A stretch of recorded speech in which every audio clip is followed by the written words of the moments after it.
Hey everybody, Signa here with the Bullish Bears. In this video, we want to talk about options a little bit. What are options? Now we're going to do a whole video series on the introduction of options and all the other parts and pieces. And one thing that I believe would really help is if you come to this with no preconceived ideas of what an option is. In the 1970s, the early part of 1970s, investors in stock wanted to have the same rights and abilities as futures markets, and they said it really isn't quite fair that you know people can trade in the futures market in this forward future outlook, and we can't do the same thing in stock. So they came out with calls. Calls had already been around for a long time. They just weren't uniform. So they uniformed everything, and they came out with calls. So options are a contract. It's an agreement.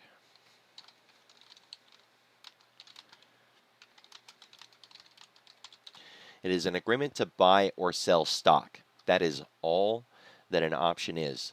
All right. So if you are thinking about buying and selling a call or a put, the entire agreement or the entire arrangement is based on the idea that you are willing to make a transaction on a forward date for that stock. Now, believe me, I get it. In today's modern world, a lot of people are just trading the value of the option itself. We treat it like a widget. You could say it's like a baseball card or rocks. It doesn't even matter what it is, right? That you buy widget A for $1, the price moves, and then you sell that same widget later on for a profit or a loss. That's the way options are traded frequently in today's modern world. People just buy a call and later sell that call for a profit, or they buy a put and sell it later for a profit. But to understand options, to learn options, we first want to understand what they were originally designed for. We'll get into the nuance on trading them in many different ways, but we have to understand them first. If we don't take the time to do that, we'll never understand what we can do with them beyond just treating them like a widget that we buy or sell. And they are so much more than that. They're so useful and helpful and valuable. Options are not more risky than anything else. They're not less risky than anything else. They are risk, and you are the person in control of your risk, whether you're trading stocks or options or futures or anything else. So a call option, if you are a call buyer, you are buying yourself into a contract. You're entering into an agreement. You want stock, okay? Always think about it from that point of view. This will help you understand options on a much, much deeper level. If you are buying a call, you are buying the right to buy stock. Who are you going to buy stock from? Well, the person who sold you the call.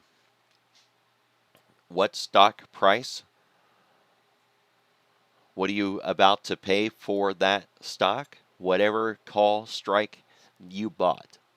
So for an example, on AMD, if I bought a 100 strike call that was going to expire in 9 days, if AMD does not get to $100, then that call is going to lose, right? It will have no intrinsic value. Heck, if I bought it right now, it still wouldn't have any intrinsic value because it's not in the money, right? So let's go out and look at this. So I said 9 days, but let's look at 10 days out. We want to look at the 100 strike option. And we can see that the 100 strike option is very far out of the money. It's way out here. The current mark or mid price of that option, mark is mid. It is the difference between the bid and the ask. So the bid right now is $1.96. The ask is $2.04. That's an $8 spread. If we split the difference, it comes up to the midpoint of $2. So I could buy the 100 strike option for $2. As long as AMD does not get to the $100 mark, then this option would become worthless and I would lose my money at expiration. So what's the agreement? Well, when I buy a call, I have rights. As an options buyer, we have rights.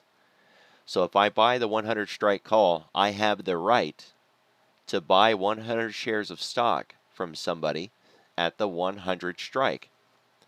But think about it from this perspective. Why would I want to force someone to give me their stock? Why would I call away their stock at $100 a share when I can buy it on the open market right now for $90.69? I would not want their $100 options, right? Their options, calling away somebody's options for $100 per share is madness. I wouldn't want to do that when I can just pay the current stock price of $90. But what if I bought that 100 strike call and AMD rallies all the way up to 105 and at expiration we're actually sitting at 105? Well, now I can call away someone's stock. I can force someone to give me their stock at $100 a share. If I paid $2 for that right, then I need AMD to be above 102 for me to see profit, right? If we're above 100 but we're not above 102, then the money that I spent for this right is going to be some of my loss or some of my cost. But at 105, I will have made my $2 back that I spent on the call, and I would have an additional $3 of profit. On the put side, think about it from the other way around. If I came out and I bought a put at 85 strike, as long as we stay above $85, then I'm going to lose in this trade. So what happens as a put buyer? What contract am I getting into? The contract on this says that I have the right to make someone buy stock from me at $85. I can put it to them and make them buy my stock. Every time I buy a put, I'm buying the right to make someone take my stock at $85 a share. But if we don't go below $85 a share, then my put at expiration is worthless. It has no intrinsic value. It's out of the money.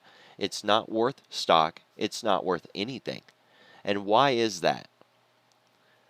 Why would I want to make someone spend $85 a share and buy my stock when I could sell my stock on the open market for $90.69, right? Why sell it for $85 when I could sell it for $90 on the open market? I don't need to force anybody to buy my stock at $85 a share. However, think about it from another way. What if we bought that 85 strike put and the market fell all the way down to $80? First, let's look at that 85 strike put and then look at the midpoint or the mark. We're going to say it's $3. So I buy a put for $3 and AMD falls all the way down to $80 at expiration. I first need to get my money back, right? So we need to go at least to $85 just for my put to be in the money. And then we need to go 3 strikes or $3 beyond that. So that's $1, that's $2, and that's $3. So if we close at $80, then I got my money back and I made $2 profit. Why is it a profit? Well, if I bought the 85 strike, I can force someone to buy my stock at $85 a share. And no matter how far AMD falls, we could fall all the way to $10. I could still force someone to buy my stock at $85 a share, no matter how far we fall. That's why a put is so valuable, and it's used often to protect a trade that we already have, right? Say we have hundreds and hundreds of shares of stock, and we're worried that the market's going to go down, but we don't want to sell our stock. Well, we can just buy a put. And if the market does fall below our put value, we know that we can still sell our stock at that price at expiration. Really, at any time before expiration. As the buyer of the option, you can exercise your right at any time. So the put buyer has the right to force someone to buy their stock, and a call buyer has the right to force someone to take their stock, right? So there you go, guys. An introduction to options.